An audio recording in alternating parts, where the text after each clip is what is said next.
Bonjour, bonsoir, JP pour JP Online, une chaîne dédiée aux jeux de rôle et aux mondes imaginaires.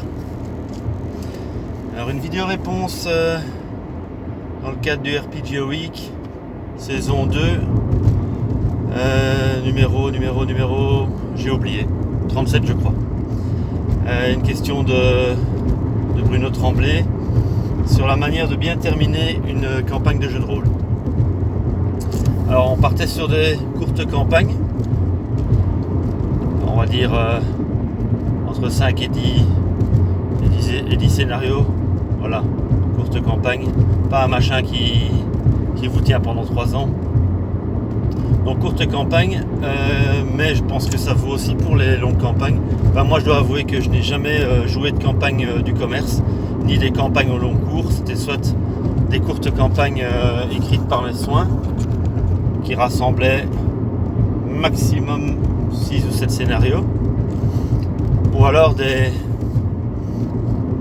scénarios plus ou moins one shot, mais qui au final avaient un fil conducteur, bon gré mal gré, je veux dire plus ou moins au fur et à mesure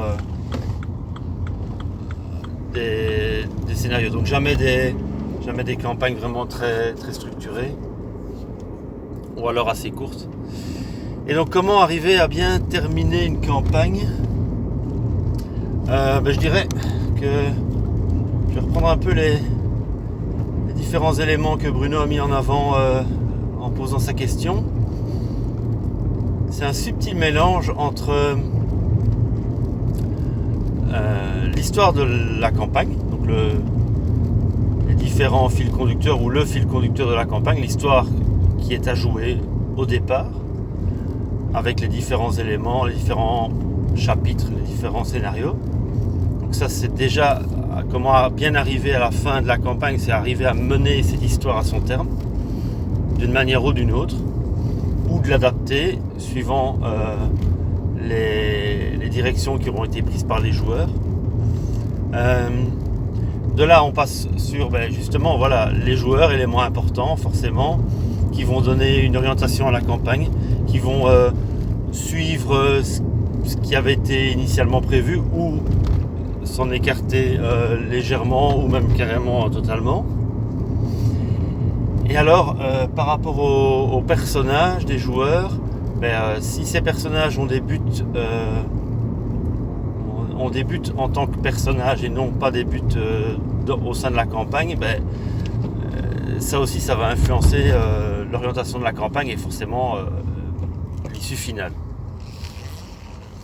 Donc je dirais que arriver à bien terminer une campagne de jeu de rôle, c'est arriver à allier ces 3 axes. L'axe histoire, l'axe décision des joueurs, prise de décision des joueurs, orientation de la campagne, adaptation, et l'axe but personnel, les buts personnels des personnages, enfin l'agenda des personnages. Voilà. Ça m'a fait penser à un jeu qui mettait ça en avant dès la création de personnages, c'était Tranchon et Tracon. Bon là c'était pas la fin d'une campagne, mais c'était plutôt la fin, le but ultime du personnage. Voilà, je veux arriver à être le plus grand tueur de dragons du royaume, ou je veux retrouver, je sais pas moi, ma sœur disparue, ou je veux arriver à libérer mon peuple de l'esclavage par exemple. Voilà, il y a des personnages qui ont des grands buts dans leur vie, et ces buts là peuvent aussi être comment puis-je dire, ces buts là peuvent aussi servir à donner vont forcément orienter le jeu des personnages, le jeu des joueurs, mais vont aussi certainement orienter la fin d'une campagne. Voilà, donc pour résumer cette petite vidéo, bien terminer une campagne, c'est pas évident. Moi je n'ai jamais joué de grandes campagnes de jeux de rôle. Je pense avoir toujours réussi à les terminer de manière relativement satisfaisante, en arrivant à allier ces trois axes, donc l'histoire, les décisions des joueurs et les agendas des personnages. Euh, une erreur serait de vouloir absolument arriver à la fin de la campagne comme écrite et les, contraindre le destin des personnages, le plier à la campagne. Ce serait un peu aller en l'encontre de l'intérêt du jeu de rôle en tant que tel. Ouais, voilà, donc c'est pas évident parce que c'est un subtil mélange, c'est un équilibrage à trouver, c'est un consensus et un accord à avoir avec les joueurs. Euh, voilà, donc là, effectivement.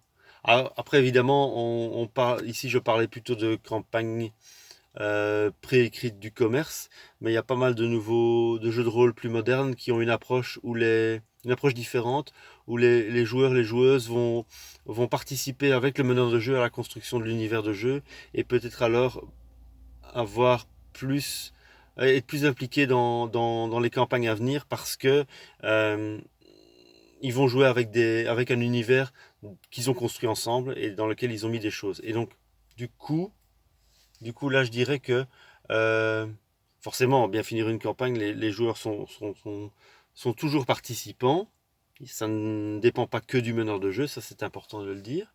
Mais là, si les joueurs ont aidé à la construction du monde et à l'orientation de l'aventure, ils vont avoir plus d'entrain, plus d'élan, ils vont être plus impliqués dans la fin de campagne et dans le fait d'arriver à la mener à bien de manière satisfaisante.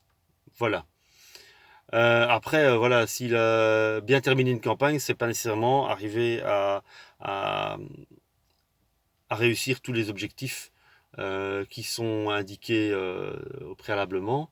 On peut très bien terminer une campagne et que ce soit une issue tragique et une issue pas du tout attendue. Je sais pas moi si un exemple bateau, mais si on joue une campagne où on joue deux hobbits qui vont balancer un anneau dans une montagne de feu, ben voilà, la campagne peut très bien se terminer par ben, ils réussissent, ou ils ne réussissent pas du tout et l'anneau revient à Sauron et la Terre du Milieu est de nouveau ravagée par les forces du mal. Voilà, c'est bien terminer une campagne, c'est pas nécessairement une issue heureuse et une happy end. Ça aussi, il faut garder ça à l'esprit. On peut très bien terminer une campagne et, euh, et que les personnages échouent. Ça, c'est indépendant. C'est indépendamment du fait que la campagne se termine bien ou pas. À condition évidemment que les joueurs et les joueuses autour de la table soient d'accord et ne subissent pas ce genre d'issue. Voilà, ce sera tout pour moi. Ça voudrait peut cette question m'a fait pas mal réfléchir sur le jeu en campagne justement, parce que autant j'ai déjà fait jouer pendant plusieurs années les mêmes joueurs, joueuses avec les mêmes personnages, autant c'était pas réellement une campagne, mais plutôt une succession de scénarios plus ou moins emboîtés l'un dans l'autre et plus ou moins articulés autour d'une histoire, mais jamais véritablement une vraie campagne. Donc ça vaudrait peut-être la peine que je me penche sur quelques campagnes de jeux de rôle connues et emblématiques et peut-être vous en faire un retour en vidéo. Voilà, ce sera tout pour cette vidéo que je pensais assez courte et qui finalement fait plus de 9 minutes.